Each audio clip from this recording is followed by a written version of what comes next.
अस्सलाम वालेकुम चैंपियंस, आप लोगों का टीचर उसामा जी। बेटे, जैसे आप सबको पता है कि हमारा पूरे पाकिस्तान में first time one short series start है। तो उसी वन शॉर्ट सीरीज की आज की डेट का जो हमारा लेक्चर है, इसमें हम लोग सेकेंड ईयर कंप्यूटर साइंस के पूरी बुक के जो आपके प्रोग्राम्स हैं वो यहाँ पे डिस्कस करेंगे। क्या पेयरिंग है, क्या प्लान है, क्या गैस है, कैसे उसको करना है, सब चीजें इसी लेक्चर के अंदर है। आपका प्लान भी, आपके इंपॉर्टेंट प्रोग्राम्स भी, आपके हिंट्स भी, आपकी टिप्स भी, आपका गेस्ट भी, आपका लेक्चर भी। ठीक है, तो जो आज बेसिकली कंप्यूटर मेरा अपना सब्जेक्ट नहीं है, तो मैम महानूर जो है वो आप सबको यहाँ पे कंप्यूटर के प्रोग्राम्स करवाएंगी। आपको मैं बस इस चीज की गारंटी देता हूँ कि आपने इस लेक्चर को स्टार्ट से लेके एंड तक देख लेना है। बाकी सारा काम जो है ना वो मैम जो जो आपको बता रही है उसको आपने फॉलो करना है।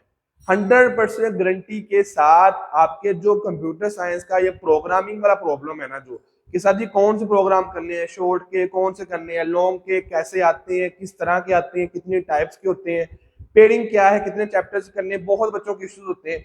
ना सिर्फ हम इसमें आपको एक प्लान देंगे बल्कि आपको साथ में लेक्चर भी होगा।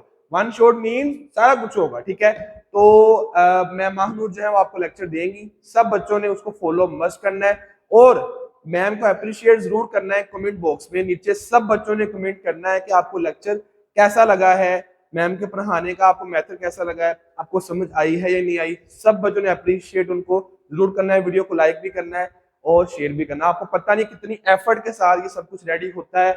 आप सबके लिए हम लोग यहाँ खड़े होते हैं और आप सबको लेक्चर डिलीवर करते हैं, तो आप सब ने अप्रिशिएट जरूर करना है। ठीक है, तो मैं मैम को यहाँ पे बुला रहा हूँ, आप उनका लेक्चर देखें, उसको समझें। अस्सलाम वालेकुम चैंपियंस, कैसे हैं आप सब। उम्मीद करती हूँ कि आप सब खैरियत से होंगे।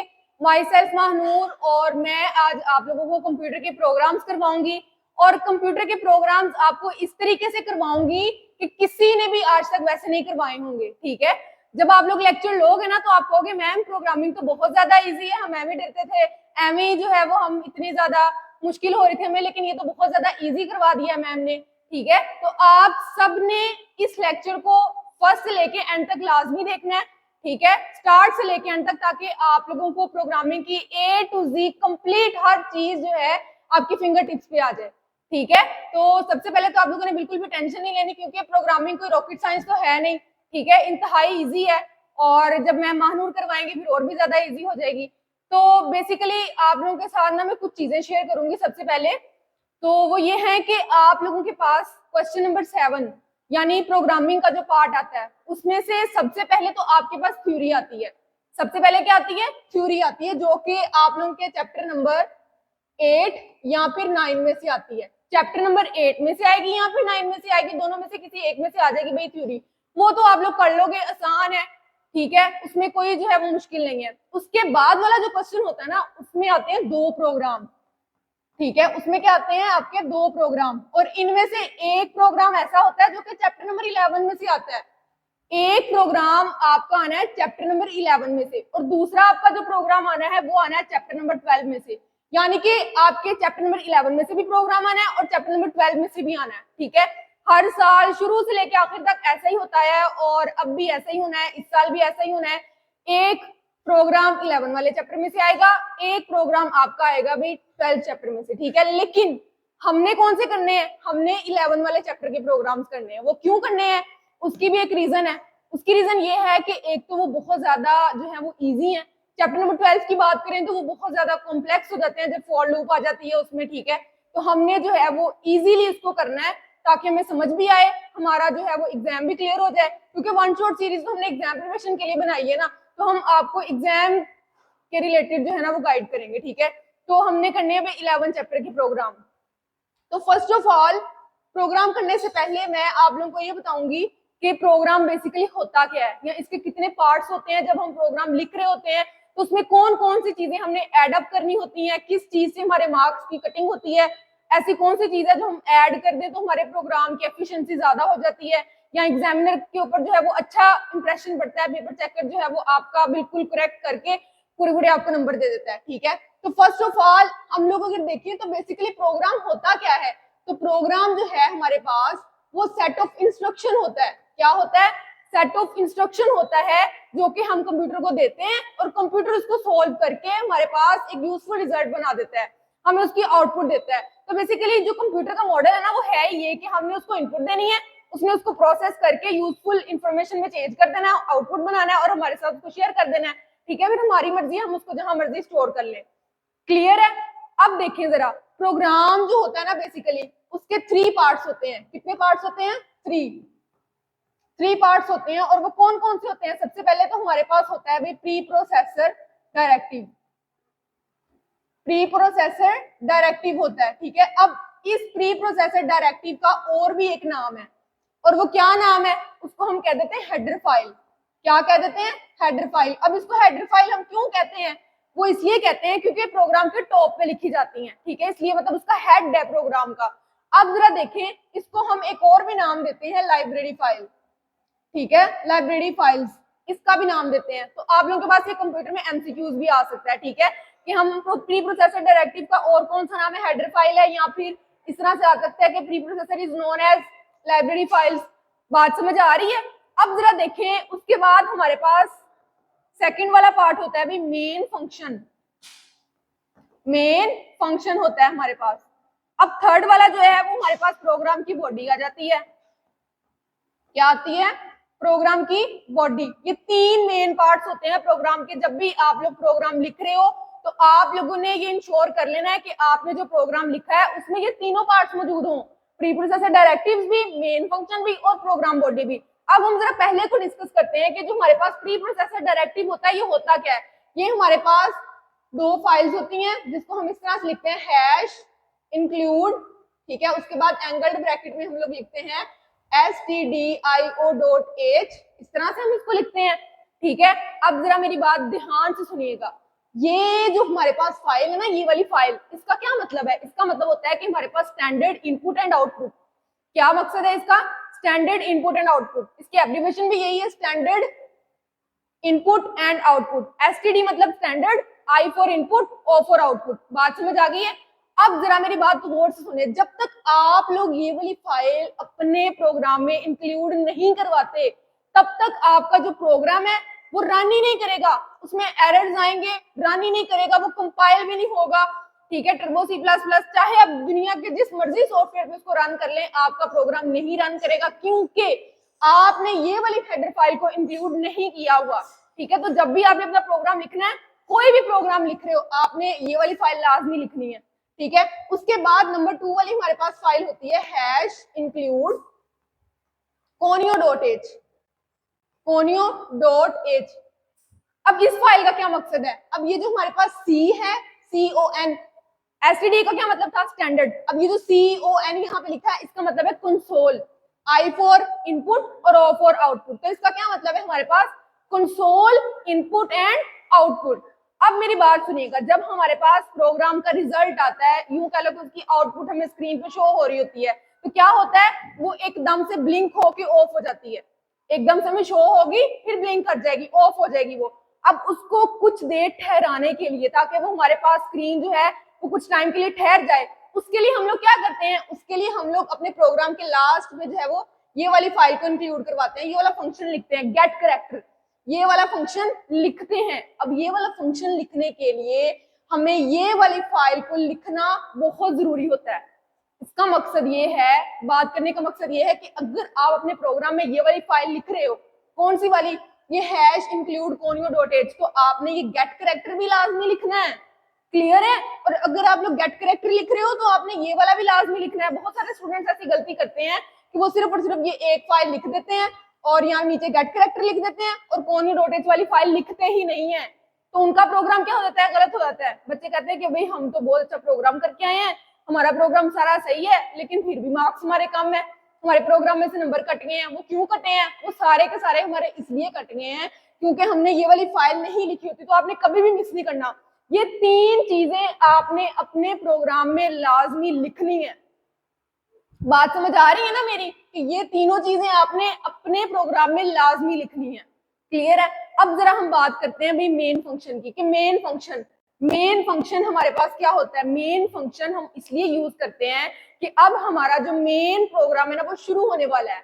ठीक है। हम जो है वो इसकी प्रोग्राम की बॉडी में एंटर होने वाले हैं, तो हम उसको लिखते हैं भाई, कैसे लिखते हैं उसको, हम इन दोनों फाइल्स के बाद लिखते हैं भाई void main और उसके बाद पैरेंथेसिस यानी ब्रैकेट्स लगाते हैं हम लोग, ठीक है। अच्छा, अब मेरी जरा गौर से बात सुनिएगा। अब ये तीनों फाइल्स भी हमने लिखी हैं। अब ये तीनों की तीनों जो हमारे पास फाइल्स हैं ये हमने लाजमी तौर पे लिखनी है। ये जो तीनों फाइल्स हैं ये लाजमी तौर पे लिखनी है। पहली दो हेडर फाइल्स और तीसरा जो है वो मेन फंक्शन, ये आपने अपने प्रोग्राम में लाजमी लिखना है। अब मेरी बात आप लोगों ने ध्यान से सुननी है, ध्यान से मतलब फुल फोकस के साथ। अच्छा, कुछ बच्चे क्या करते हैं, वो यहाँ पे लिख रहे होते हैं इंट मेन, ऐसा ही है ना, इंट मेन लिख रहे होते हैं, तो इससे आपके प्रोग्राम पे कोई फर्क नहीं पड़ता। आप चाहें तो void main लिख लें, आप चाहें तो int main लिख लें, इससे आपके प्रोग्राम पे कोई फर्क नहीं पड़ता। क्लियर है, बात समझ आ गई? आप लोग void main लिख के ब्रैकेट लगा लो, int main लिख के ब्रैकेट लगा लो, तो इसमें आपको कोई मसला नहीं है, आप कुछ भी लिख सकते हैं, ठीक है, यू आर फ्रीली। अब जरा मेरी बात गौर से सुने। अब ये मेन फंक्शन भी लिख लिया है हमने, हैश इंक्लूड भी करवा दिया, सारा कुछ करवा दिया है, ठीक है। उसके बाद हमने करनी है प्रोग्राम की बॉडी स्टार्ट, ठीक है। अब वो हम कैसे करेंगे, तो वो मैं आपको प्रोग्राम्स में बताऊंगी कि हमने उनको किस तरह से करना है, ठीक है। तो सबसे पहले मेरी बात आप लोगों ने गौर से सुननी है कि हम लोग चैप्टर नंबर 11 के प्रोग्राम्स कर रहे हैं, तो हमें चैप्टर नंबर 11 के बारे में भी थोड़ा बहुत पता होना चाहिए कि आखिरकार हमारे पास चैप्टर नंबर 11 में है क्या चीज, ठीक है। तो मैं आप लोगों को बताऊंगी, अगर किसी भी स्टूडेंट ने इसका स्क्रीनशॉट लेना है जो मैंने पीछे आपको बताया है, तो आप लोग ले सकते हैं, मैं साइड पे हो रही हूँ, ठीक है।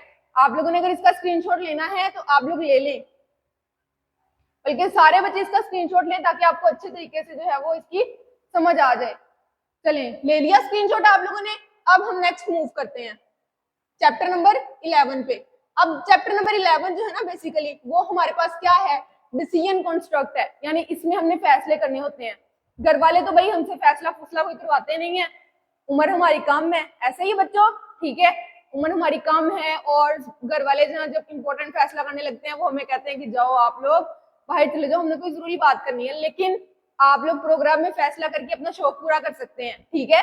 तो हमने क्या करना है, डिसीजन बनाने हैं। डिसीजन हमने ट्रू और फॉल्स की कंडीशन लगानी है, उसमें हमने देखना है कौन सी ट्रू है, फिर कौन सी फॉल्स है, फिर उसके एंड में जो रिजल्ट आएगा उसको हमने प्रिंट कर लेना है, ठीक है। तो ये चीजें हम लोग करने वाले हैं।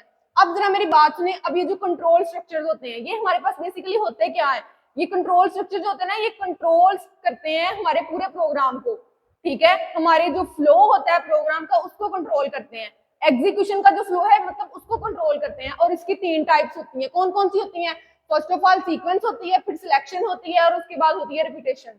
बात समझ आई? सबसे पहले कौन सी होती है, सीक्वेंस और फिर selection, sequence, selection and repetition. लेकिन हमने जो प्रोग्राम्स करने हैं वो किससे रिलेटेड होंगे, वो सिलेक्शन से रिलेटेड होंगे, क्योंकि हम लोग डिसीजन कर रहे हैं ना, तो हमने 2-3 फैसले हमारे पास होंगे, उसमें से कोई एक चूज करना है, या एक ही बाजुकात होगा, हमने उसी को जो है वो प्रिंट करवाना होता है। बात समझ आ रही है ना मेरी आप लोगों को? तो ये 3 जो है हमारे पास कंट्रोल स्ट्रक्चर्स होते हैं जिनको हम लोग यूज करते हैं अपने प्रोग्राम्स में। फर्स्ट ऑफ ऑल हमारे पास सीक्वेंस है, सीक्वेंस के नेम से जाहिर हो रहा है कि भाई एक सीक्वेंस में हमारे पास फाइल्स होंगी, जैसे ये स्टेटमेंट 1 है, फिर 2 है, फिर 3 है, तो ये एक सीक्वेंस के साथ आ रही है।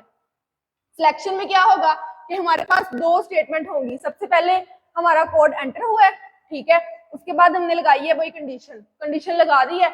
अगर तो वो कंडीशन ट्रू है, अगर वो कंडीशन ट्रू है तो ये वाली स्टेटमेंट प्रिंट हो जाएगी, अगर कंडीशन फॉल्स है तो ये वाली स्टेटमेंट प्रिंट हो जाएगी। बात समझ आई? तो ये इस तरह का है, हमने ये वाली चीज पढ़नी है सिलेक्शन, इसीलिए मैंने जो है वो इसके जो है वो ब्लॉक बना दिया ताकि आप लोगों को पता लग जाए कि भाई हमने इस चैप्टर में सिलेक्शन ही पढ़नी है। अब सिलेक्शन की ये वाली टाइप्स होती हैं, कौन सी टाइप्स होती हैं, ये वाली, इफ एल्स, इफ और स्विच। और इन्हीं से रिलेटेड हमारे पास क्या आने हैं, प्रोग्राम्स आने हैं, इन्हीं से रिलेटेड हमारे पास प्रोग्राम्स आने हैं। हमारे जितने भी प्रोग्राम्स होंगे जो मैं आपको करवाऊंगी वो इन्हीं स्टेटमेंट से रिलेटेड होंगे। बात समझ आ रही है? अच्छा, अब अगर हम लोग नेक्स्ट मूव करें तो हमारे पास जो है वो आ जाती है भाई रिपीटेशन। रिपीटेशन का क्या मतलब होता है, चीजों को रिपीट करना बार बार। फॉर एग्जाम्पल, आप लोगों को अगर कह दिया जाए भाई अब्दुल्ला, भाई अली, आप लोगों ने क्या करना है, पाकिस्तान 1000 टाइम लिखना है, तो आप लोग बोर नहीं हो जाओगे, आप लोग लिख ही नहीं पाओगे, आप लोग अगर स्किप कर दोगे 100 दफा लिख लोगे, 200 टाइम्स, 300 टाइम्स, 500 टाइम्स लिख लोगे, उसके बाद आपकी बस हो जाएगी, आपको कि भाई मैं नहीं लिख सकता, मेरी जान इसे छुड़ा लो। लेकिन कंप्यूटर कभी बोर नहीं होता। कंप्यूटर को हमने बस जस्ट एक कमांड देनी है कि तुम भाई प्रिंट कर दो पाकिस्तान को 1000 टाइम, तो 1000 टाइम आपको प्रिंट करके देगा विद इन सेकेंड। ठीक है, तो कंप्यूटर बोर नहीं होता, हम लोग तो हो जाते हैं। तो रिपीटेशन का मकसद ये होता है कि जिन चीजों से हम बोर हो रहे हैं, रिपीट करते करते करते करते उसको जो है वो एक लूप में लेके आता है और उसको बार बार बार बार बार बार रिपीट करता है। और उसकी भी 3 टाइप्स होती हैं। चैप्टर नंबर 12 जो है वो आपका लूप से रिलेटेड है। तो इसमें जो फॉर लूप होती है ये थोड़ी सी कॉम्प्लेक्स होती है। उसके बाद ये जो हमारे पास व्हाइल लूप और डू व्हाइल लूप है, इसमें जो है वो थोड़ा बहुत सिंटैक्स में गड़बड़ हो जाती है, बच्चे करते हैं, इसलिए आप लोग इसको स्किप कर दें। ठीक है, आप लोगों ने क्या करना है, आप लोगों ने जस्ट चैप्टर नंबर 11 के प्रोग्राम्स करने हैं। क्लियर है? अब हम मेन मुद्दे पे जा रहे हैं, मेन पॉइंट पे। ठीक है, हमारे पास जो है वो स्टेटमेंट स्टार्ट हो चुकी है, जो हम पीछे पढ़ के आए हैं ना, हमारे पास स्टेटमेंट स्टार्ट हो गई। तो सबसे पहली स्टेटमेंट है हमारे पास इफ स्टेटमेंट। कौन सी स्टेटमेंट है? If statement. इफ का क्या मतलब है उर्दू में? अगर। अगर है ना इसका मतलब। क्या मतलब है इसका उर्दू में? अगर। ठीक है, यानी अगर कंडीशन ट्रू है तो आप ये प्रिंट कर दो। बात समझ आ रही है? समझ आई मैं कहां से बोल रही हूँ? ठीक है, अब ये जो हमारे पास स्टेटमेंट है, इसमें सबसे पहले तो हमारे पास कंडीशन होगी, कंडीशन के बाद हमारे पास स्टेटमेंट आएगी। फॉर एग्जांपल ये देखें, अगर हमारे पास यहाँ पे एंट्री पॉइंट है हमारा जी, कंट्रोल जो है वो यहाँ पे एंटर हो गया है। ठीक है, प्रोग्राम की बॉडी स्टार्ट हो चुकी है। अब यहाँ पे हमारे पास लगी हुई है कंडीशन, हमारे पास कंडीशन लगी हुई है। अगर तो ये हमारे पास ट्रू है तो ये वाली स्टेटमेंट प्रिंट हो जाएगी। अगर हमारे पास कंडीशन ट्रू है तो एक स्टेटमेंट प्रिंट हो जाएगी, लेकिन अगर फॉल्स हो रही है तो कुछ भी प्रिंट नहीं हो रहा, वो डायरेक्टली एग्जिट हो रही है। ये तो गलत बात है ना भाई। अगर हमारी कंडीशन ट्रू हो रही है तब भी कुछ प्रिंट हो, अगर फॉल्स है तो तब भी कुछ ना कुछ प्रिंट हो ना। लाइक अगर मैं कहती हूँ कि मेरे मार्क्स जो हैं, अगर मेरे मार्क्स जो हैं वो 40 हैं या 40 से ग्रेटर है तो मुझे लिखा जाए भाई मैं पास हूँ। और अगर मेरे बिलो 40 है, मेरे मार्क्स बिलो 40 है तो वहां लिखा जाए कि भाई मैं फेल हूँ। ये क्या बात हुई कि अगर मेरे अबव 40 है तो लिख दिया जाए पास है, और अगर बिलो 40 हो तो कुछ भी ना लिखा जाए। ठीक है, आप लोगों ने मिस्टेक पकड़ ली है ना। वो क्या थी? वो हमारे पास भाई ये है कि अगर बिलो 40 हो तो यहाँ पे भी हमारे पास कोई ना कोई स्टेटमेंट आनी चाहिए ना। तो ये बेसिकली हमारे पास लिमिटेशन है किसकी? इफ स्टेटमेंट की। ये इफ स्टेटमेंट की गलती है, मिस्टेक है। क्या है वो? ये है कि जब हमारे पास कंडीशन ट्रू होती है तो स्टेटमेंट प्रिंट होती है, जब वो फॉल्स होती है तो एग्जिट कर जाता है। फॉल्स में भी कोई ना कोई स्टेटमेंट होनी चाहिए ना बच्चों। ठीक है, तो उसके लिए क्या था कि हमने जो है वो इफ एल्स बनाई। क्या बनाया? If else structure. इसमें तो हमारे पास मिस्टेक थी, गलती थी, लिमिटेशन थी। वो क्या थी कि अगर हमारे पास ट्रू हो रही है तो स्टेटमेंट प्रिंट हो रही है, फॉल्स हो रही है तो एग्जिट हो गया। फॉल्स की जगह पे भी तो कोई ना कोई स्टेटमेंट प्रिंट होनी चाहिए ना। ठीक है, तो इसलिए हम लोग यूज करते हैं इफ एल्स को। अब आप लोग मेरी बातें गौर से सुन लें कि ये वाला जो है ना इफ स्टेटमेंट वाला प्रोग्राम, ये आपको पेपर में नहीं आएगा। लॉन्ग क्वेश्चन में जो आपके पास प्रोग्राम है ना, उसमें आपको वो इफ स्टेटमेंट मतलब इतना आसान सा नहीं आपसे पूछेगा। ठीक है, वो आपसे दूसरी स्टेटमेंट्स पूछेगा, वो मैं आपको आगे जाके बताऊंगी कि भाई वो कौन कौन सी आपसे स्टेटमेंट्स पूछेगा।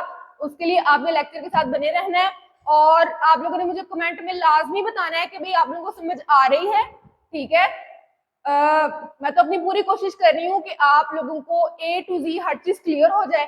ठीक है, और अल्हम्दुलिल्लाह बहुत सारे स्टूडेंट्स को मैंने पढ़ाया भी हुआ है ऑनलाइन भी, तो माशाल्लाह स्टूडेंट्स जो हैं वो बहुत ज्यादा ऑब्सेस्ड होते हैं मेरे से।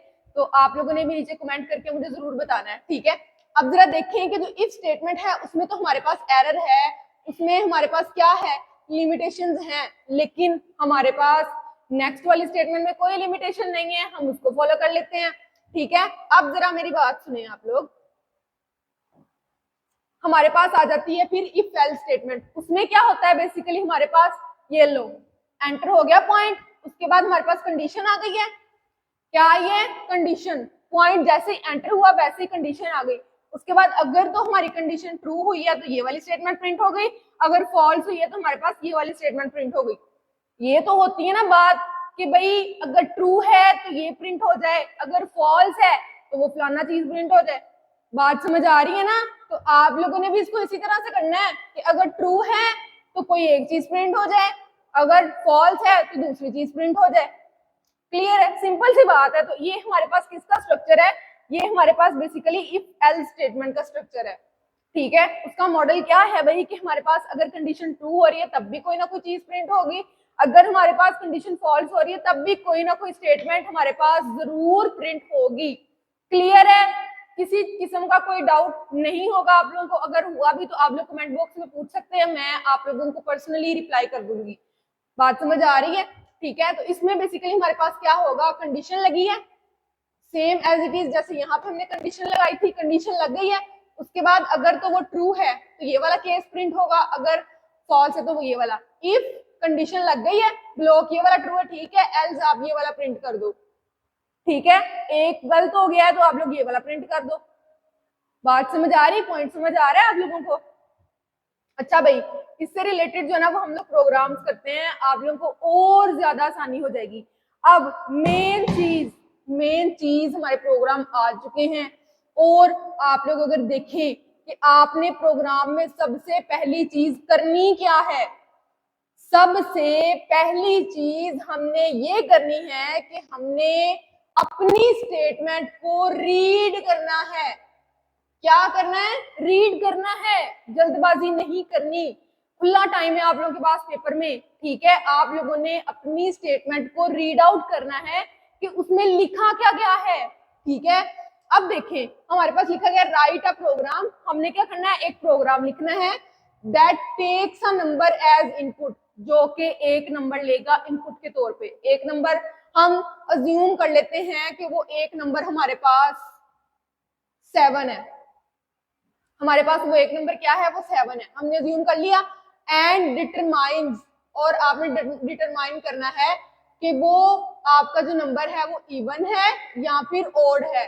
और यूज किसे करना है, इफ एल्स स्टेटमेंट को। आपको क्लू मिल गया, पॉइंट्स मिल गए, गिवन डाटा मिल गया। जैसे आप लोग न्यूमेरिकल्स करते हो उसमें गिवन डाटा देखते हो ना, तो आप लोगों ने अपने माइंड में गिवन डाटा बना लेना है कि हमने एक प्रोग्राम लिखना है जिसके अंदर हमारे पास एक नंबर होगा, नंबर मैंने 7 ले लिया है, अब मैंने देखना है ये इवन है या ओड है। अब हमें तो पता ही है कि ये ओड है, क्यों? क्योंकि ये 2 पे डिवाइड ही नहीं होता पूरा पूरा।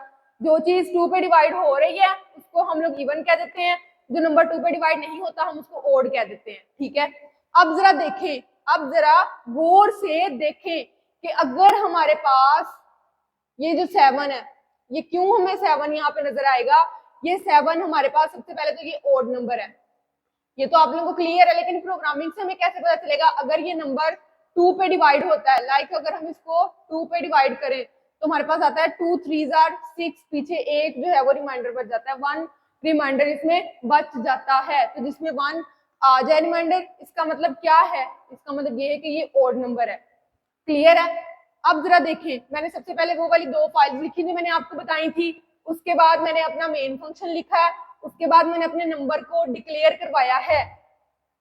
पॉइंट पकड़ा आप लोगों ने? मैंने अभी क्या बोला है कि मैंने अपने नंबर को डिक्लेयर करवाया है, मैंने वेरिएबल ले लिया, क्या उसका मैंने नाम रख दिया नंबर। नंबर मैंने क्या लिया है, 7, नंबर मैंने 7 लिया ना, तो ये मेरे पास वेरिएबल है।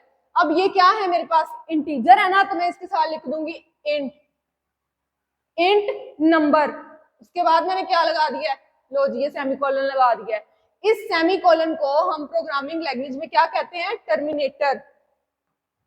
क्या बोलते हैं, टर्मिनेटर। ये आप लोगों के पास एमसीक्यूज आ सकता है, ठीक है, तो ये आप लोगों ने बहुत अच्छे से कर लेना है। और लास्ट टाइम तो पेपर में इसकी डेफिनेशन आई हुई थी, डिफाइन टर्मिनेटर, और सारे स्टूडेंट्स वहां पे कंफ्यूज थे और पूछ रहे थे भाई टर्मिनेटर क्या होता है, टर्मिनेटर कहाँ से आ गई, कौन सी बला है टर्मिनेटर, हमने तो पढ़ा ही नहीं है।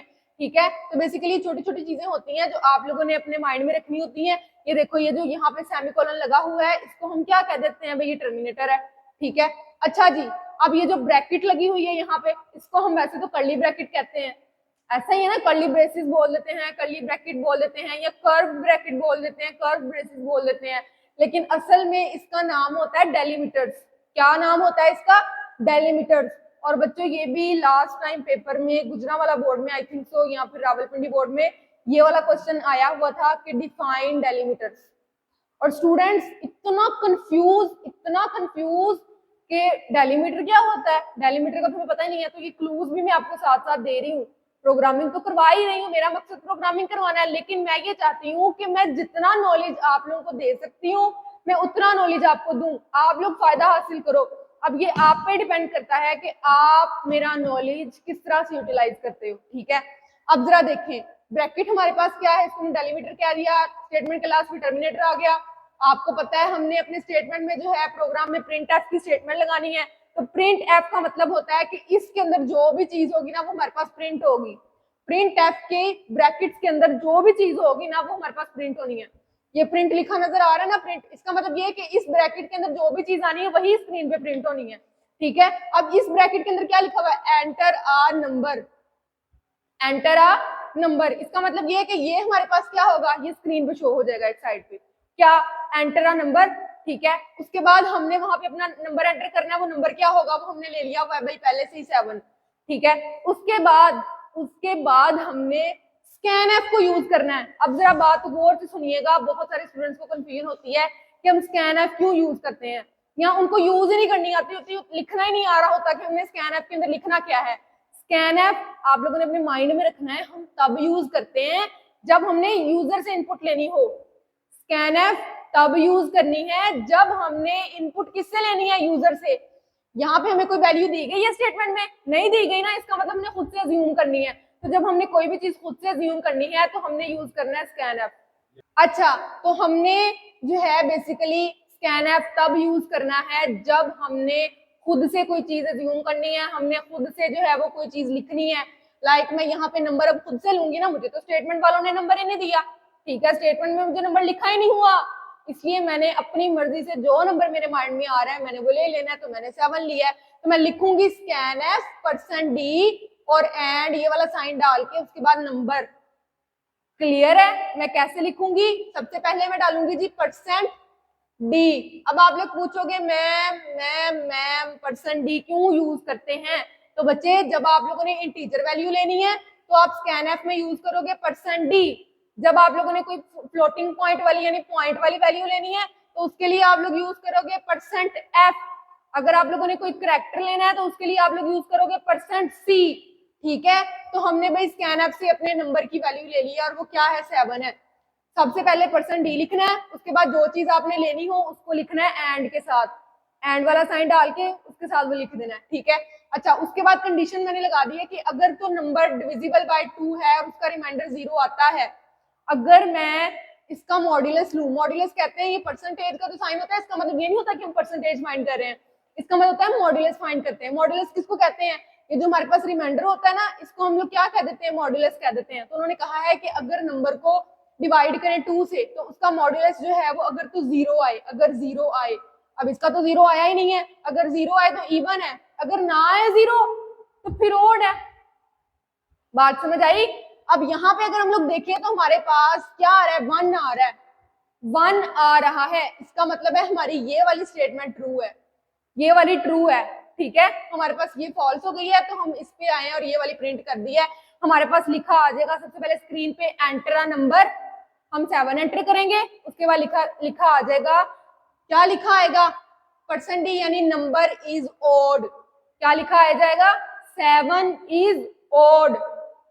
क्लियर है, कोई चीज किसी किस्म की आई थिंक से कंफ्यूजन नहीं होगी आप लोगों को, मैंने आप लोगों को हर चीज क्लियर करवा दी है। ठीक है, अब जरा नेक्स्ट पे मूव करें।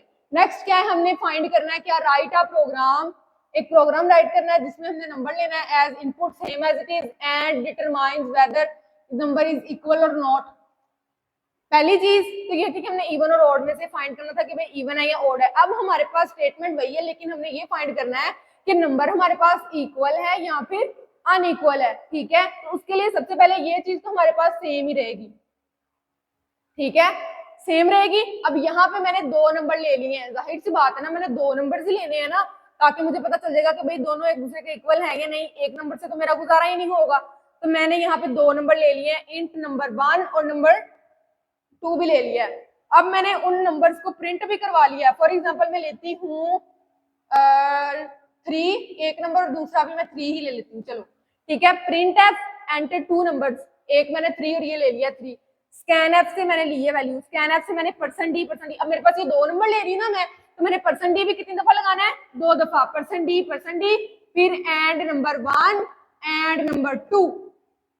क्लियर है, %d लगाना है साथ में और नंबर लगाना है। अब पहले हमारे पास %d हमने एक दफा लगाया, नंबर भी एक दफा लगाया क्योंकि हमारे पास नंबर एक था। अब यहाँ पे हम 2 दफा लगा रहे हैं, क्यों लगा रहे हैं, क्योंकि हमने नंबर भी तो 2 लिए हैं ना।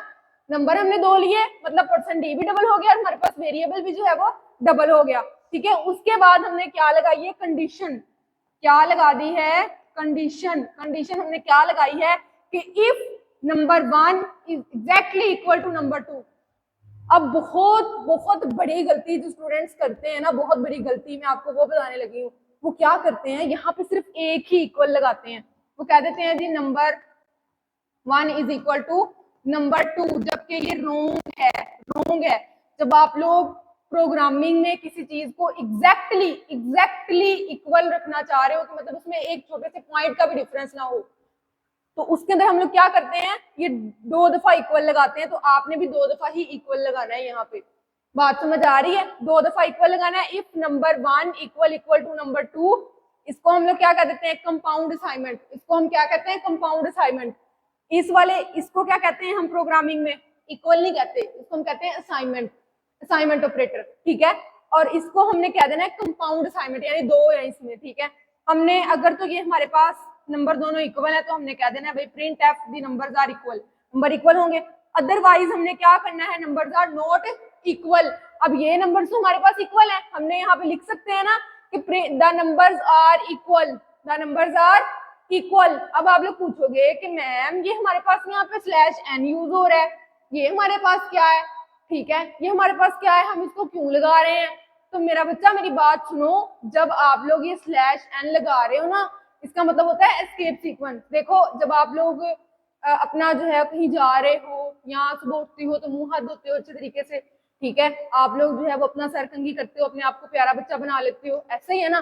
तो जब हम लोग प्रोग्राम लिख रहे हैं ना, तो हमें चाहिए ना कि भाई हम अपने प्रोग्राम को भी सेट करके लिखें, ताकि हमारा जो पेपर चेकर है वो इम्प्रेस हो जाए। ठीक है, तो इसका मतलब ये होता है, ये /n हमने इसलिए लगाई है ताकि हमारे पास ये पहली लाइन जो है एंटर 2 नंबर्स, यहाँ मैंने लिख दिया है एंटर 2 नंबर्स, ये आ गया। तो मैंने नंबर एंटर कर दिए, कौन से, 3 और 3 एंटर हो गए। ठीक है, अब उसके बाद जब मैंने ये लिखना है ना print f the numbers are equal, मैंने यहाँ पे लिखना है द नंबर्स आर इक्वल। अब ये इसी लाइन पे लिखे जाने थे, लेकिन मैंने /n इसलिए यूज किया ताकि ये न्यू लाइन के ऊपर आ जाए, इस पे आ जाए, न्यू लाइन पे आ जाए। मैंने इसको इसलिए यूज किया /n को ताकि ये क्या हो, न्यू लाइन पे आ जाए, न्यू लाइन पे आ जाए। ऐसा ना हो कि मैंने लिखा हुआ एंटर 2 नंबर्स, उसके बाद 3 भी आ जाए, उसके आगे लिखा जाए कि नंबर्स आर इक्वल। नहीं भाई, मैं इतनी बड़ी लाइन क्यों बनाऊं, मैंने तो अपने प्रोग्राम में खूबसूरती पैदा करनी है ना, उसको प्यारा वो शो हो, वो अच्छा लगे। ठीक है, उसकी जो है वो उसका फॉर्मेट अच्छा लगे, तो उसका फॉर्मेट चेंज करने के लिए मैंने क्या किया, मैंने उसको न्यू लाइन पे ले आई हूँ और मैंने उसके लिए /n यूज किया। फॉर एग्जाम्पल, अगर मेरे पास यहाँ पे एक नंबर 3 होता और एक नंबर 4 होता, तो ये वाली स्टेटमेंट तो मेरे पास गलत हो जाती और उसकी बजाय ये वाली प्रिंट होती, the numbers are not equal. बात समझ आ गई है। और ये देखो मैंने यहाँ पे गेट करेक्टर भी इसमें भी लगाया है, इसमें भी लगाया है, और अगर मैंने गेट करेक्टर लगाया है तो साथ मैंने ये वाली फाइल भी लिखी है। ठीक है, तो ये आप लोगों ने जहन में रखनी है, छोटी छोटी चीजें हैं जिससे आपके नंबर कट सकते हैं। अच्छा भाई, उसके बाद देखें, अब ये वाले प्रोग्राम तो हमारे क्लियर हो गए। अब हमारे पास है लीप ईयर। क्या है प्रोग्राम, लीप ईयर। तो लीप ईयर वो वाला ईयर होता है जिसको हम लोग 4 से डिवाइड करें, 4 से डिवाइड करें और उसका रिमाइंडर जो है वो कुछ और आए, 0 ना आए। बात समझ आ रही है। जैसे हमने इवन और ऑड का किया था ना, उसको हम 2 से डिवाइड कर रहे थे, इवन और ऑड में हम लोग 2 से डिवाइड कर रहे थे, इसमें हमने 4 से डिवाइड करना है। ठीक है, यहाँ 400 से भी आप लोग कर सकते हो, जो ऊपर स्टेटमेंट में लिखा हो, 4 से, 400 से, 4000 से। ठीक है, अगर तो वो डिवाइड हो रहा है ठीक है, अदरवाइज गलत है। ठीक है, अच्छा हमने दोनों फाइल्स अपनी लिख ली हैं, वॉइड मेन आ गया, हमने ईयर भी ले लिया है, ठीक है, डिक्लेयर करवा दिया है। Print F enter year, scan F %d हमने लगाया है और एंड के साथ ईयर लगा दिया, जैसे हम एंड के साथ नंबर लगाते थे। इफ ईयर %4, यहाँ पे 400 आप ना लगाएं, आप जैसे इसको 4 ही लिखें। ठीक है, अगर ईयर जो है उसको 4 से डिवाइड करके 0 आ जाता है तो हम क्या करेंगे भाई, वो लीप ईयर है, वो क्या है, वो लीप ईयर है।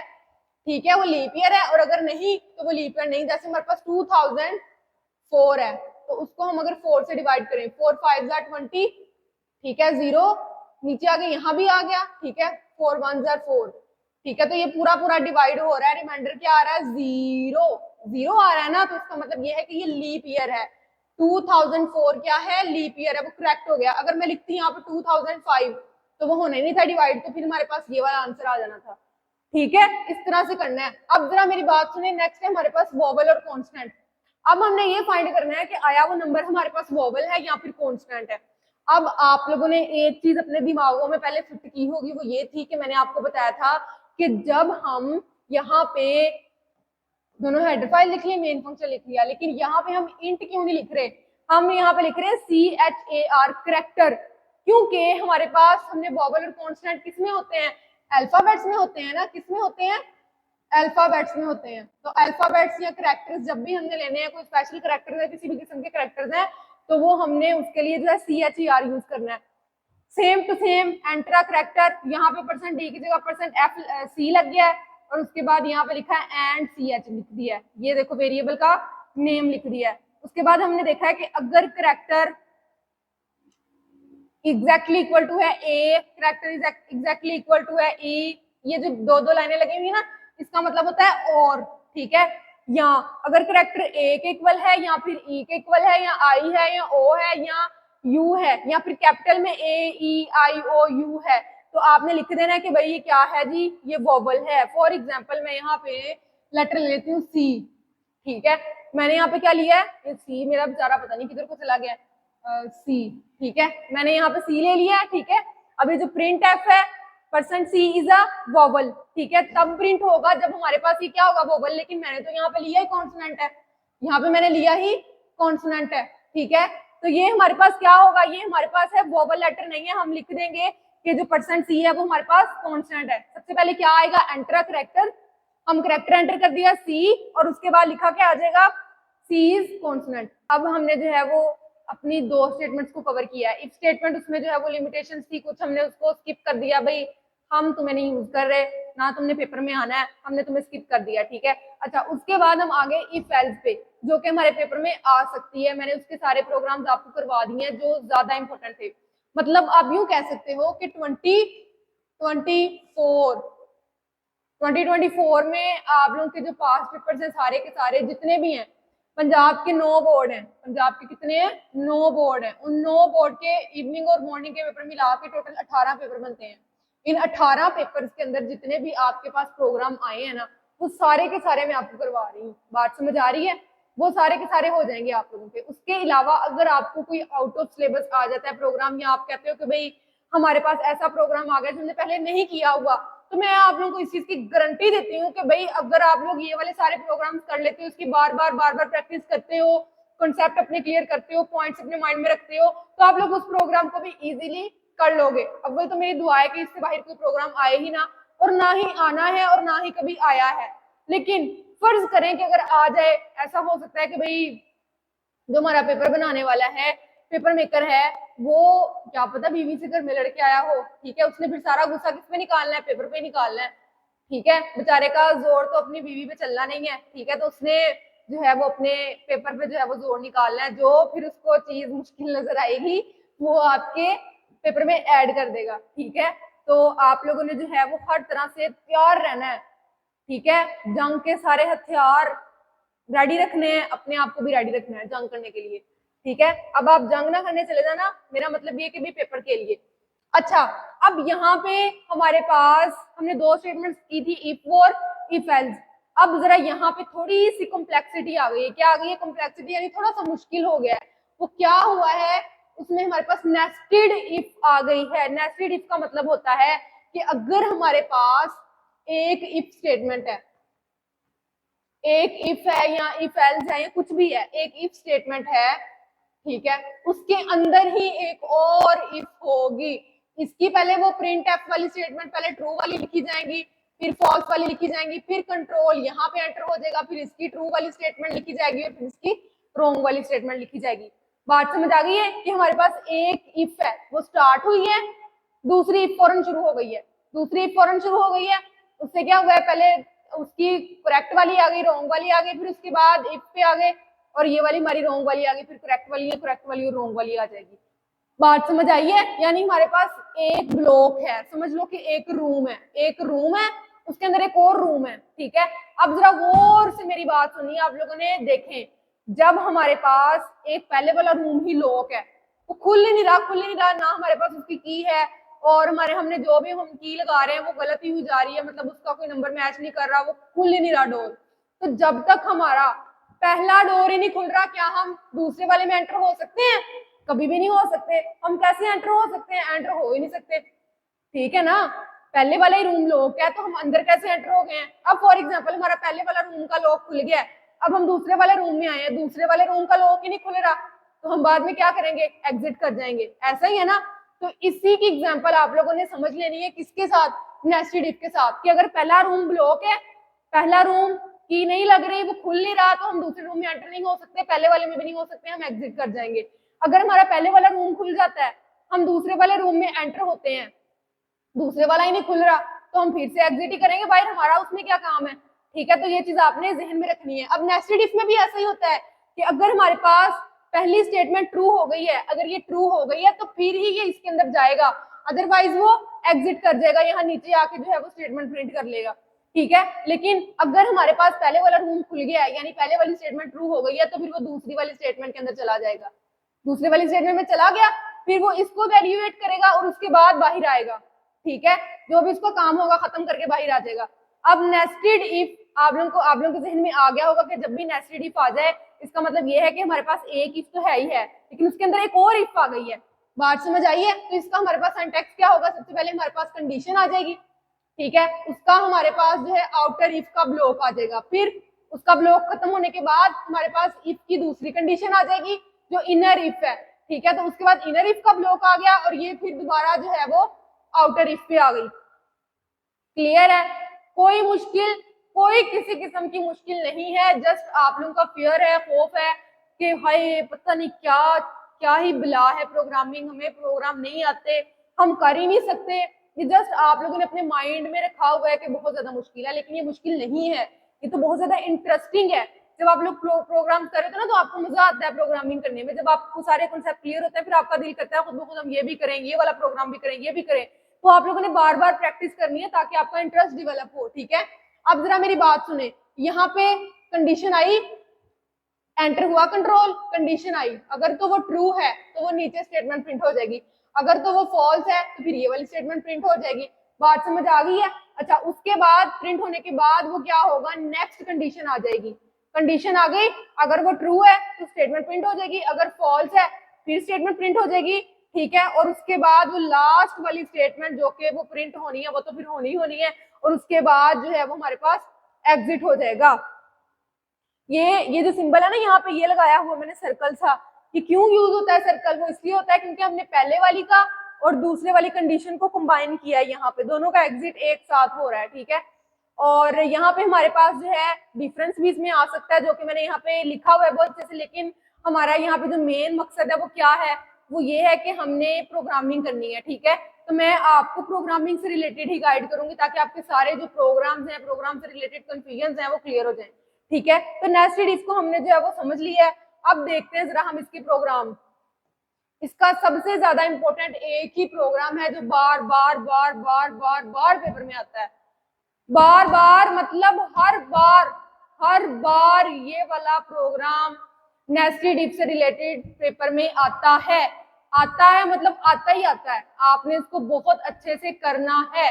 कभी कभार वो आपको ऐसा करता है कि ये जो नंबर दिए हुए हैं ना, वो आपको पहले से वैल्यू दे देता है कि नंबर 1 2 है, नंबर जो 2 है वो हमारे पास 3 है, ठीक है, नंबर 3 जो है वो हमारे पास 4 है, वो आपको खुद से भी नंबर दे देता है। लेकिन बाज़ औक़ात वो ऐसा करता है कि आपको नंबर नहीं देता, फिर आपने स्कैन ऐप से लेने होते हैं नंबर, ठीक है। बात समझ आ रही है? तो कुछ भी हो जाए आपने इसको बहुत अच्छे से कर लेना है, कोई रॉकेट साइंस नहीं है, इतना ज्यादा आसान है ना। अब देखो, पहले हमने हेडर फाइल्स लिख ली है, हमने फाइंड करना है 3 नंबर है हमारे पास, हमें देखना है कि हमारे पास सबसे छोटा कौन सा नंबर है, ठीक है। हमने वॉइड मेन भी लिख लिया है, हमने उसके बाद जो है वो नंबर भी ले लिए, कितने 1 2 3 नंबर ले लिए। Print F enter the number, हमने नंबर को एंटर भी कर लिया, पहला नंबर 2 लिया, फिर 3 लिया, फिर 4 ले लिया। अब देखो स्कैन एफ से हमने क्या किया है, तीनों नंबर्स का % लगा दिया, 1 2 3, फिर तीनों नंबर के साथ एंड लगा के हमने वो भी लिख लिया स्कैन एफ में। इसी तरह से आपने स्कैन एफ लिखनी है, ठीक है। अब उसके बाद हमारी आ गई है भाई कंडीशन, क्या आ गई है? कंडीशन कि अब हमारे पास अगर number 1 number 1 equal less than equal to number 2 है, ठीक है, या फिर नेक्स्ट कंडीशन भी आ गई है। देखो मैंने येलो से हाईलाइट कर दिया ताकि आपको पता चल जाए कि रेड वाली हमारे पास जो है वो आउटर है और ये वाली जो है ना वो हमारे पास कौन सी है, इनर है। तो पहले आउटर में चला गया है कि नंबर 1 अगर लेस देन इक्वल टू है नंबर 2 के, तो हमारे पास जो है वो फिर दूसरी कंडीशन आ गई कि अगर हमारे पास नंबर 1 नंबर 3 के भी छोटा है, यानी अगर हमारे पास पहला नंबर यानी 2 ये 3 से भी छोटा है और 4 से भी छोटा है, तो इसका क्या मतलब होगा कि हमारे पास स्मॉलेस्ट नंबर कौन सा है, नंबर 1। और उसके बाद नहीं तो फिर नंबर जो है नंबर 3 मेरे पास छोटा है। और उसके बाद वाली कंडीशन आ गई है जो पहले वाली कंडीशन थी ना उसका, कि अगर नंबर 2 छोटा है नंबर 3 से, तो इसका मतलब है नंबर 2 छोटा है, और अगर नहीं तो फिर तो आपको पता ही कि नंबर 3 छोटा है। बात समझ आ गई? पहले उसने कंडीशन लगाई है, उसने कहा कि अगर नंबर ये 2 जो है ये 3 से भी छोटा है और 4 से भी छोटा है, तो आपने प्रिंट करना है कि नंबर 1 स्मॉलेस्ट है। अगर नहीं तो फिर आपने ये वाला नंबर 3 जो है ये प्रिंट कर देना है, ठीक है। अब हमें पता चल गया है कि हमारा जो नंबर है ये 2 छोटा है, तो इसका मतलब नंबर 1 छोटा है हमारा, तो यहाँ पे प्रोग्राम खत्म हो जाता है। लेकिन अगर मैं इसकी नंबरिंग चेंज कर देती हूँ, 4 3 2 कर देती हूँ, ठीक है, अपनी मर्जी से, तो मैं देखती हूँ कि मेरी ये वाली स्टेटमेंट भी गलत हो गई है। फिर मैं नीचे जा रही हूँ, मैं देख रही हूँ नंबर 2 या फिर नंबर 3 में से नंबर 2 भी छोटा नहीं है, ठीक है, ये भी गलत हो गई, तो इसका मतलब मेरी ये वाली प्रिंट हो जाएगी। कौन सी वाली? ये नंबर 3 वाली, ठीक है। क्लियर है? ये वाला प्रोग्राम बहुत ज्यादा इंपॉर्टेंट है, मैं आपको इसकी इंपॉर्टेंस बयान नहीं कर सकती क्योंकि ये बहुत दफा पेपर में आता है, तो आपने इसको बहुत बहुत बहुत बहुत बहुत ही अच्छे से कर लेना है, ठीक है। अब जरा देखते हैं हम लोग नेक्स्ट अपनी स्टेटमेंट। नेक्स्ट हमारे पास आती है if else if. If else if पहली वाली में क्या था, इफ में एक ही स्टेटमेंट है वो ट्रू होती थी, ठीक है, अल्लाह खैर सलाह नहीं हुई ट्रू, बाय निकल जाओ, ठीक है। अब जरा नेक्स्ट वाली पे आए इफ एल्स पे। इफ एल्स के अंदर क्या था कि हमारे पास दो स्टेटमेंट आ गई थी, अगर ट्रू है तो फलां स्टेटमेंट प्रिंट हो जाए, अगर फॉल्स है तो फलां हो जाए। नेस्टेड इफ में क्या हुआ था कि हमारे पास जो है वो एक इफ के अंदर दूसरी इफ थी। अब इफ एल्स इफ में क्या हो रहा है, इफ एल्स इफ में हमारे पास ब्लॉक ऑफ स्टेटमेंट आ गए हैं। पहले हमारे पास हम दो स्टेटमेंट के साथ वर्क कर रहे थे, अब हमने ज्यादा स्टेटमेंट्स के साथ वर्क करना है, ठीक है। यानी इफ एल्स इफ में हमारे पास स्टेटमेंट्स आ रही है बहुत सारी है, देखो ये भी स्टेटमेंट आ रही है, ये भी आ रही है, ठीक है। उसके बाद हमारे पास जो है वो ये भी आ रही है, 3 स्टेटमेंट्स, पहली दूसरी तीसरी चौथी, फिर यहाँ पे 4 स्टेटमेंट्स के साथ हम वर्क कर रहे हैं। देखो भाई पहली कंडीशन लगी ट्रू हुई, ठीक है, ये स्टेटमेंट प्रिंट हो गई। नीचे आया दूसरी कंडीशन लगी, ठीक है, अगर तो वो ट्रू हुई तो स्टेटमेंट प्रिंट होगी, फॉल्स हुआ तो नीचे वाली कंडीशन पे आ गया। नीचे वाली कंडीशन ट्रू हुई, ठीक है, फॉल्स हुई तो फिर ये वाली स्टेटमेंट आपके पास प्रिंट हो ही जानी है, ठीक है। बात समझ आई है? यानी पहली स्टेटमेंट कंडीशन लगी स्टेटमेंट 1 पे आ गया, एल्स इफ दूसरी कंडीशन फिर नीचे आ गया, फिर एल्स इफ तीसरी कंडीशन लगी, फिर, वरना हमें तो पता ही है कि हमने ये वाली स्टेटमेंट प्रिंट कर देनी है अगर रॉन्ग हो गई, ठीक है। तो ये आप लोगों ने बहुत ही ध्यान से इसको करना है, ये बहुत ज्यादा इंपॉर्टेंट है। अब हम देखते हैं कि हमने मैक्सिमम नंबर फाइंड करना है, मैक्सिमम नंबर। अब जो हम पहले स्टेटमेंट पढ़ के आए नेस्टेड इफ वाली, उसमें हमारे पास प्रोग्राम था कि हमने स्मॉलेस्ट नंबर फाइंड करना है, इसमें हमारे पास क्या है, मैक्सिमम नंबर फाइंड करना है। और आप लोगों ने अपने जहन में एक चीज अच्छे तरीके से घुसा लेनी है, सोच लेनी है कि अगर वहां पे हमारे पास स्मॉलेस्ट वाला आ गया ना, तो वहां पे मैक्सिमम वाला भी वो कह सकता है कि नेस्टेड इफ की हेल्प से करो, ठीक है। तो वो भी आप लोगों ने अच्छे से कर लेना। मुझे पता है टैलेंटेड बच्चे हैं और मैं मानूर आपको पढ़ा रही हैं, यूथ अकेडमी का यूट्यूब चैनल है, ठीक है। तो इस तरह ऐसा हो ही नहीं सकता कि कोई स्टूडेंट यहाँ से बगैर समझे जाए, ठीक है। अब जरा देखें यहाँ पे है, हमने मैक्सिमम नंबर प्रिंट करना है, 3 नंबर ले लिए। फॉर एग्जांपल हमने ले लिया है नंबर 12 13 एंड 14, ये 3 नंबर हमने ले लिए हैं। 2 हमारे पास आ गई हेडर फाइल, मेन फंक्शन आ गया, तीनों नंबर ले लिए हमने। प्रिंट टैब से फिर हमने लिख लिया एंटर 3 नंबर, 3 दफा %d एंड के साथ 3 दफा हमने अपने नंबर का जो है वेरिएबल लगा लिया है। अब हमारे पास कंडीशन लग गई है पहली वाली कंडीशन क्या है कि अगर नंबर 1 नंबर 2 से छोटा है, इक्वल है, ठीक है, लेस देन इक्वल टू है, और इसका क्या मतलब होता है, एंड, मतलब ये भी हो और ये भी हो, एंड नंबर 1 जो है वो नंबर 3 से भी छोटा है, तो इसका मतलब है कि जो मैक्सिमम नंबर है वो नंबर 1 है। नंबर 1 अगर नंबर 2 से भी क्या है, बड़ा है, और नंबर 1 जो है वो नंबर 3 से भी क्या है, बड़ा है, तो हमारे पास मैक्सिमम नंबर क्या आ जाएगा, नंबर 1। अगर मेरे पास नंबर 2 बड़ा है नंबर 1 से, या फिर नंबर 2 बड़ा है नंबर 3 से, ठीक है, तो मेरे पास आ जाएगा कि भाई नंबर 2 जो है वो क्या है, वो बड़ा है। क्लियर सी बात है कि अगर पहला नंबर जो है वो दूसरे से भी बड़ा है, तीसरे से भी बड़ा है, तो पहला नंबर ही बड़ा होगा। अगर मेरे पास दूसरा नंबर पहले से भी बड़ा है, दूसरा नंबर तीसरे से भी बड़ा है, तो इसका मतलब है कि मेरे पास दूसरा नंबर बड़ा है। और अदरवाइज हमें पता ही है, अगर दोनों ही बड़े तो फिर हमारे पास तीसरा तो बड़ा होगा ही ना। ठीक है, तो फिर हमारे पास क्या है, तीसरा बड़ा है। तो ये सिंपल सा हमारा प्रोग्राम है, एवं ही आप लोगों ने इसको मुश्किल समझा हुआ है। ठीक है, नेक्स्ट हमारे पास है पॉजिटिव और जीरो। हमने फाइंड करना है कि write a program that takes a number, जिसमें हमारे पास एक नंबर लेना, लाइक हम ले लेते हैं 5 as input and check whether the number is positive है, वो नेगेटिव है, वो जीरो है। ठीक है, पॉजिटिव कैसे होगा, पॉजिटिव कैसे होगा अगर वो नंबर जीरो से बड़ा होगा। लाइक हमारे पास ये नंबर लाइन है, नंबर लाइन का पता है ना आप सबको, बचपन में आप लोगों ने क्वेश्चन किए हुए हैं। नंबर लाइन तो यहाँ सेंटर में होता है जी भाई जीरो, इस साइड पे हमारे पास पॉजिटिव होते हैं यानी जीरो से बड़े, ठीक है, ग्रेटर, और इस साइड पे जीरो से छोटे होते हैं, ठीक है, यानी नेगेटिव होते हैं, दरमियान में जीरो होता है, और ये स्मॉलर होते हैं। इस तरह ही है ना, ऐसा ही है ना, यहाँ इस तरफ हमारे पास +1 +2 +3 आ रहे होते हैं, इस तरफ -1 -2 -3 आ रहा होता है। अब आप लोगों ने गौर से देखना है, वॉइड में हमारे पास नंबर भी आ गया है, हमने नंबर एंटर भी कर लिया है, हमने उसकी यहाँ पे वैल्यू भी 5 ले ली है। ठीक है, उसके बाद जो है वो हमने कंडीशन लगाई है कि अगर इफ नंबर बड़ा है जीरो से, अगर नंबर बड़ा है जीरो से, ग्रेटर है, तो वो क्या है, पॉजिटिव है। अगर नंबर ग्रेटर है, बड़ा है, तो वो पॉजिटिव है। अगर हमारे पास नंबर जो है वो छोटा है तो वो क्या है, वो नेगेटिव है। और अगर ये पॉजिटिव भी नहीं है, नेगेटिव भी नहीं है, तो फिर ये जीरो ही होगा। बात समझ आ गई है। अगर हमारे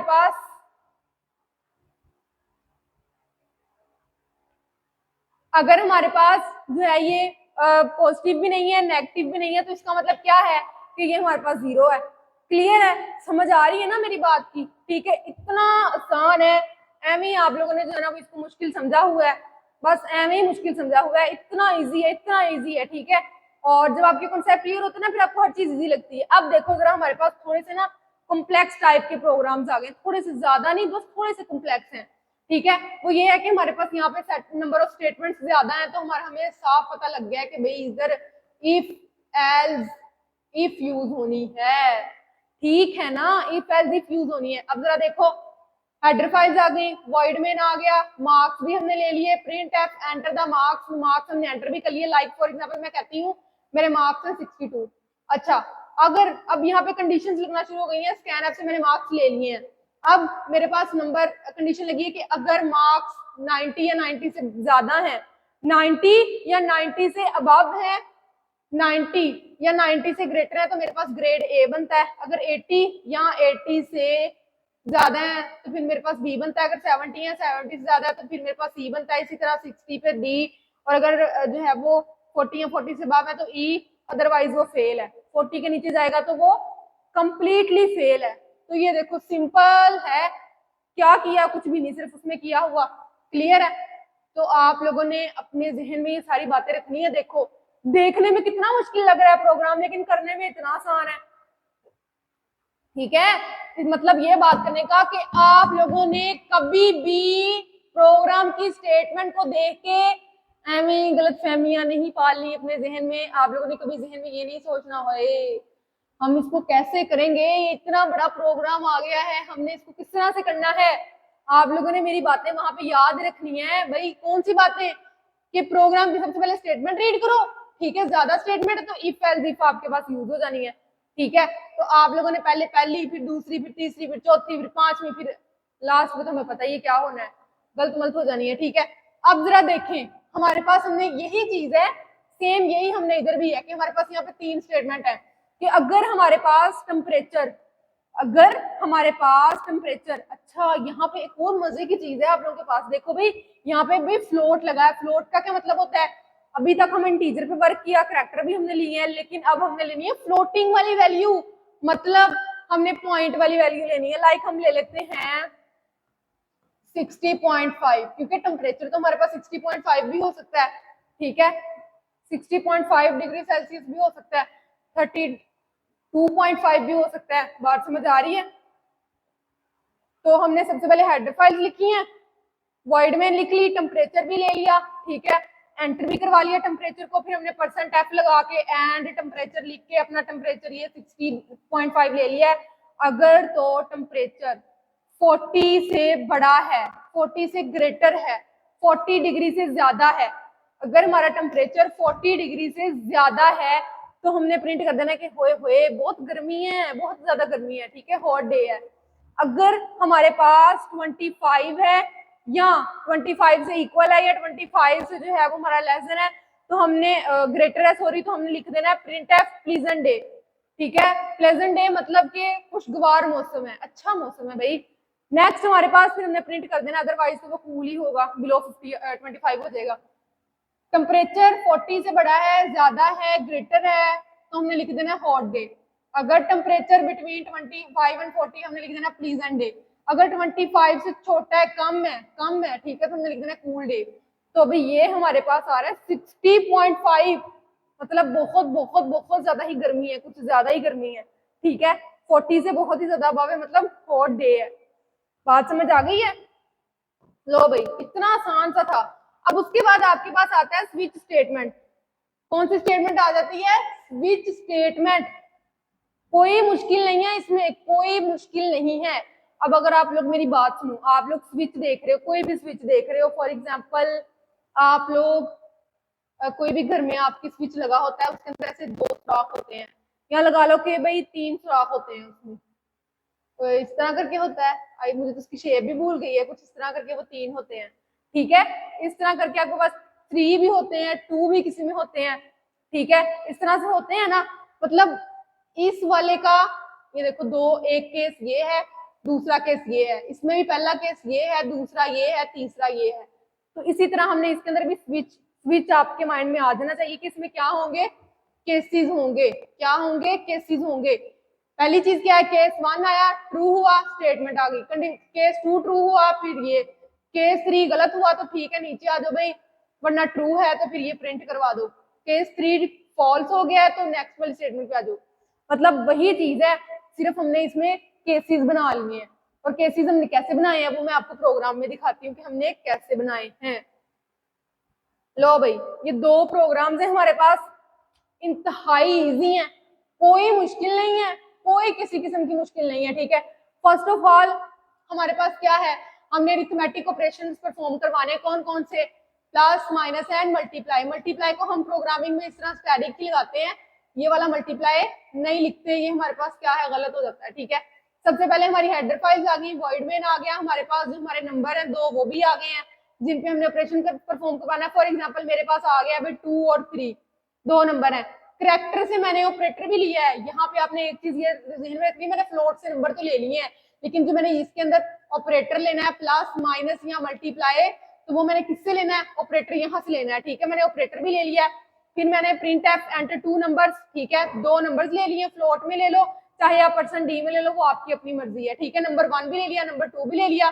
फिर मैंने ऑपरेटर भी एंटर किया है, प्लस, माइनस, मल्टीप्लाई, और %c मेरे पास करैक्टर के लिए यूज होता है, तो मैंने ऑपरेटर भी अपना ले लिया है। अब उसके बाद जरा देखें, हमारे पास केसेस आ गए हैं। क्या केसेस हैं? सबसे पहले हमारे पास स्विच ऑपरेटर लगा है, केस 1 है, केस प्लस है। केस 1 क्या है कि हमने चीजों को सम करना है, तो भाई हमारे पास रिजल्ट क्या आएगा? नंबर 1 + 2 हमारे पास सम हो जाएगा। इसी तरह केस माइनस वाला आ गया, इसमें क्या होगा? दोनों नंबर माइनस हो जाएंगे। केस 3 में क्या होगा? हमारे पास मल्टीप्लाई है, तो नंबर 1 और 2 आपस में मल्टीप्लाई हो जाएंगे।